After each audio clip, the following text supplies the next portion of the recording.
Happy day, everybody. My name is Jeremy, and this is Barbecue Elementary. And today I'll be celebrating hitting 1,500 subscribers on YouTube by cooking a brisket on my new-to-me Oklahoma Joe's offset smoker. Let's go.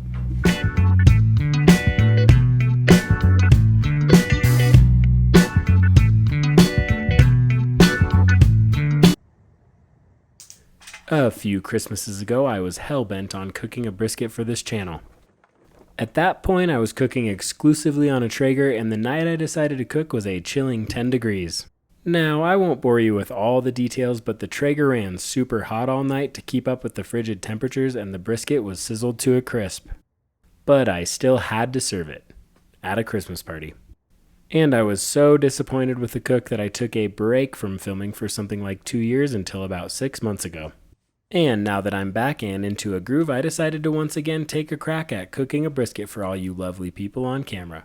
Only this time on a proper stick burner instead of my Traeger, my new-to-me Oklahoma Joe's Highlander, our first long cook together. So here we go.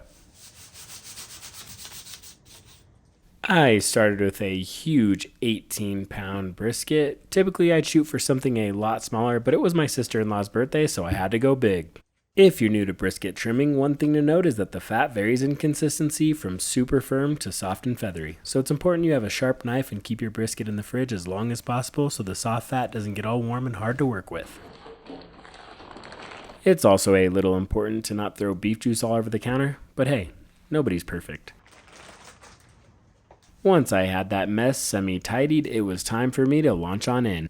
I should mention I do have a more in-depth trim-specific video. Here's a link to that, so I won't get into too much detail in this one. I'll just mention a few general pointers. The first is to remove as much of the hard fat as possible, as it won't really render that well. But don't build a quarry in your meat trying to get it all out. The second is to keep your knife as flat as possible when trimming off silver skin on the meat side, as well as when you're trimming the fat down on the fat cap. Because if you don't, you'll do what I did and cut too deep and scalp the fat off entirely to expose the meat. And I want my scalp. You'll also want to make sure that the flat side of the brisket is as consistently thick as possible. You can do that by making cuts to form a sort of semicircle. This will help give your brisket a nice shape, and it will remove any of the places that may be too thin to withstand the long cook this is about to go through. The next point is to make your brisket as round and as aerodynamic as possible. This will help avoid any unnecessary dryness and help the brisket cook evenly. What's the significance of that? It makes me aerodynamic when I fight. I can take danger. Speaking of danger, it was time to season the brisket. For the meat side, all I did was add coarse ground black pepper, don't forget the edges, and then added a nice layer of coarse kosher salt. Because there's no binder on this side, I always like to make sure to give salt a little pat after I'm done applying it. I'm not sure if that's necessary, but it makes me feel better. And lastly, I followed it up with Lawry's original seasoning salt. If you use these seasonings, make sure to go in this order: pepper, salt, Lawry's. It's a trick I picked up from Derby BBQ. Once the meat side was seasoned, it was time to move on to the fat side. And I know I just did a standalone video that discussed not needing binders, but during my prep of this brisket, I realized I overlooked a potentially huge exception to that rule: seasoning fat. And for this cook, I decided to be a huge hypocrite, ignore my own advice, and use yellow mustard as a binder on this side of the brisket. Roast me. In my defense, there is an explanation that defends using binders for this specific application. Most seasonings do stick perfectly well to raw meat, but fat can be a different story. It is slick and a little waxy, and since I want that rub to stay in place while the fat cap renders, I decided that this was one of the few times that a binder makes sense. But once I get my brisket cooks dialed on this new offset that'll give me plenty of room to make 2 briskets, I'll totally test one with a binder and one without a binder to make sure I'm doing the right thing. Now back to the process. Once all of the seasoning was applied, I let the brisket rest on my cutting board to let the seasonings tack up while I got the fire started in the new offset. I got a coal bed started with this full chimney of Kingsford and laid 2 pretty small post oak splits to start getting the grill up to 250 degrees. Obviously, the Oklahoma Joe's firebox is quite a bit smaller than I would like, but I didn't have much trouble with my temps throughout the cook. Still, if there's anything I could be doing different, make sure to comment below to let me know how to get better. Once the fire was going, it was time to close up the grill to preheat. While I waited for that, I decided to pop a customary bottle of the bubbly. Coors Banquet bubbly, that is. After I'd finished that off, my girl had plenty of time to come up to temp, and it was time to put the brisket on the Barbie. The idea with this cook is to let it cruise at around 250 inside the smoker and try my darndest not to open it for anything except the occasional spritz.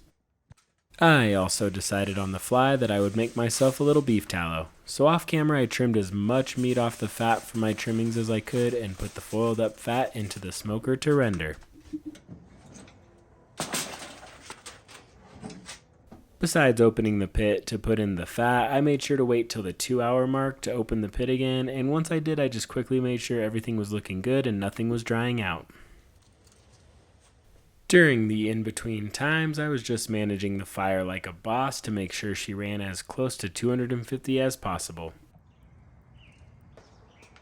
At the 4-hour mark, I realized I would need to start spritzing as I started to notice the surface drying out a little. I'm just using water, but you can use almost anything liquid. At the 6-hour mark, I was still managing the temps well at right around 250 degrees and still only really opening every 2 hours for a quick spritz. Things were cruising along well. At the 8-hour mark, I opened and saw a nice change in color and knew that it wouldn't be too long till I needed to wrap. At the 10-hour mark, the color was finally looking perfect and the internal temperature had hit about 155 degrees, so it was time for the wrap. I kind of tried a new method for me on this cook. I used pink butcher paper, which is normal, and then I slathered the paper with the tallow I had been rendering down. This is a technique I watched the Burnt Bean, Texas Top Monthly's new #1 barbecue joint, do on a recent video Ant's BBQ Cookout put out, and I wanted to try it for myself. When you're wrapping, always make sure to get it as tight and neat as possible while remembering which side you want facing up or down. Wrapping the meat during this stage is important because it will hold in steam and heat, speeding up the cook and helping you bust through the dreaded stall.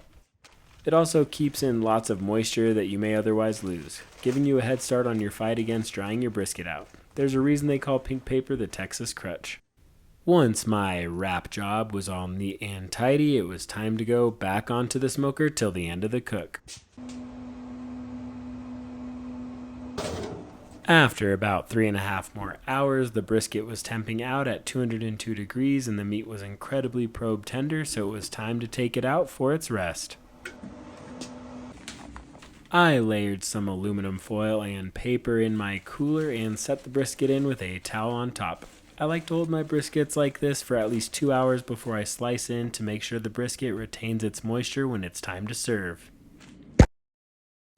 About 3 hours later, I transported the brisket to my brother and sister-in-law's house for the party, so it was time to cut and serve, which means it's time to try it out and give everything a grade.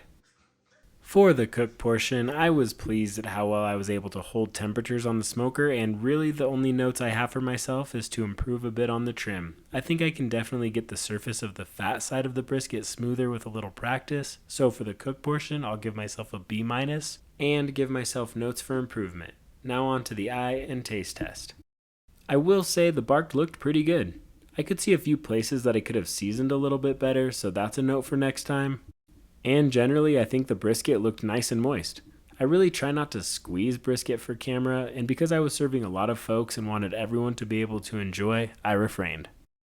I'm going to also give myself a pat on the back here and say the flat slice I picked passed both the bend test as well as the pull apart test, so all the indicators were looking good. It was just time to taste. And it was pretty darn good. Fairly moist and had a good smoke flavor from the post oak. Definitely some room for improvement on the seasoning amount. Probably could do a little more black pepper, so I'll give the taste a B- as well, with a lot of progress made. And as always, thanks a million for tuning in, and thanks a billion for helping me get to 1,500 subscribers. It means a lot to me. Make sure to like, comment, and subscribe if you haven't already to follow me along on my adventures through Barbecue Elementary.